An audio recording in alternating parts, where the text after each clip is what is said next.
Mark Tennant has written in on Facebook saying, time for him to go. He's taken us to 2 tournaments, but seems to have hit a brick wall, will not advance the team any further, and is more negative game on game.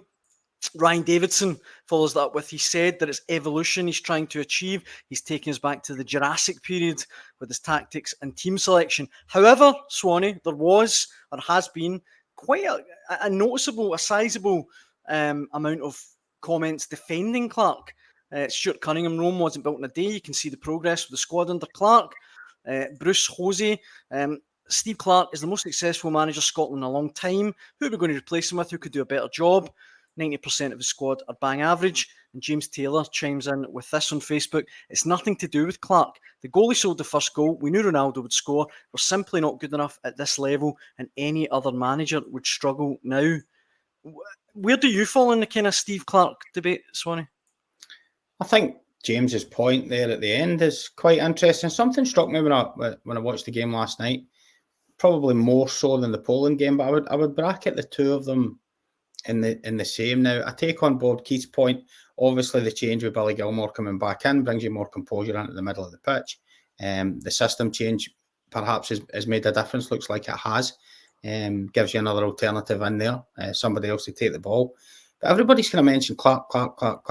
And to me, there's a large number of players who showed composure in the games on Thursday and in Portugal on Sunday who didn't show any in Germany. The same players.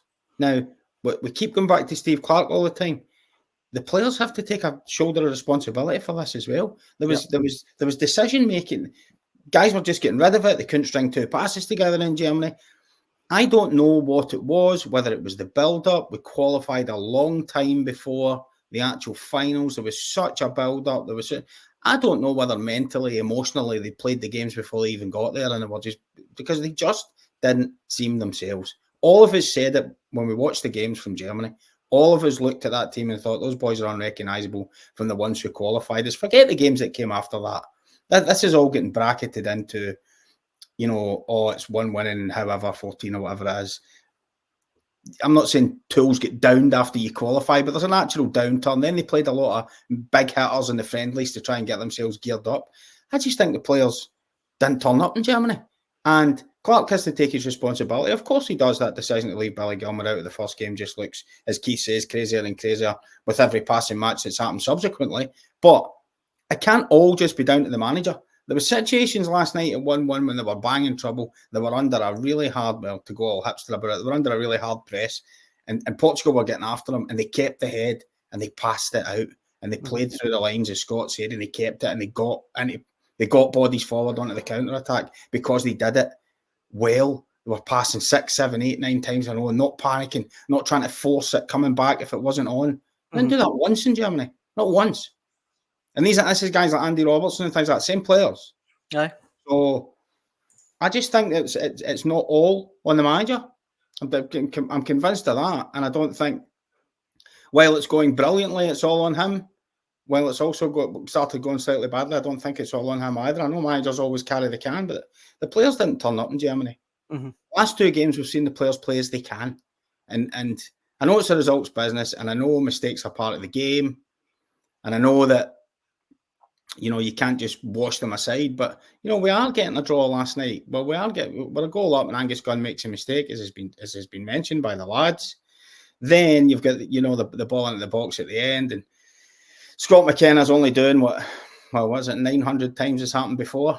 Guys, busy concentrated on the man they're looking after, and he's too busy trying to get into a wrestling match with Cristiano Ronaldo, and he forgets to look at the cross coming in. But listen, far better defenders than Scott McKenna have been guilty of that against Cristiano Ronaldo. And in fairness to him, he lost him.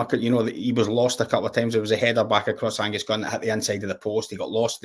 So he was maybe thinking, I better just stay more than touch tight. I mean, almost try and grapple this guy to make sure he can't get in the end of this. And he's been done by probably one of the world's greatest ever players. So these things happen. Mistakes happen. You can't just write them off. But Keith makes a good point as well about what they were. Cristiano Ronaldo is one of the guys they're bringing on. João Felix came on last night. It was absolutely brilliant. No. Those two came on and caused mayhem. When they came on, we just didn't have that. Young lad Tommy Conway coming on. I mean, these boys have got a long way to go. To get. You don't have the depth to do that. But I think, in Keith's point, we have to understand that we qualified for this top pot for good performances for this Nations League. Now, we all want to see progress. But you would have looked at those 6 fixtures before the games kicked off, and you were struggling to find a win, really. Everybody's pointing to the Poland game last week. Oh, that's going to be the only chance of getting points. Oh, that might be the best chance to win a game, or they might struggle. Well, I don't understand how you can tie that in with, if you don't get anything out of the Nations League group, Steve Clarke has to go. I don't doubt that, because if you know before it starts that you're highly unlikely to get much joy out of it, then if you don't get much joy out of it, why does that change everything? I don't get that part of it, which I've heard an awful lot. If this result goes, if it keeps growing, you can't think like that. I remember when Ange Postecoglou came to Celtic and he kept getting hit with the bat. Oh, Celtic haven't won a home game in the Champions League for 9 years, and Ange Postecoglou would go, "What's that got to do with me?" Yeah, so it's just got nothing to do with me. The results have happened before. You just bracket them all in and go, "It's only 1 in 14, and it's only Gibraltar." Forget all of that. Let's start looking forward. And as you look forward to the next 4 games, realistically, I'll ask you, Daniel, realistically, how many points would you expect to get from those 4, even if you play at your peak? I think it's reasonable to say we're going to be underdogs in all 4 games. Exactly. So, as long as we perform reasonably well and show that we're moving in the right direction, are the results absolutely critical in this Nations League? I'm not sure they are.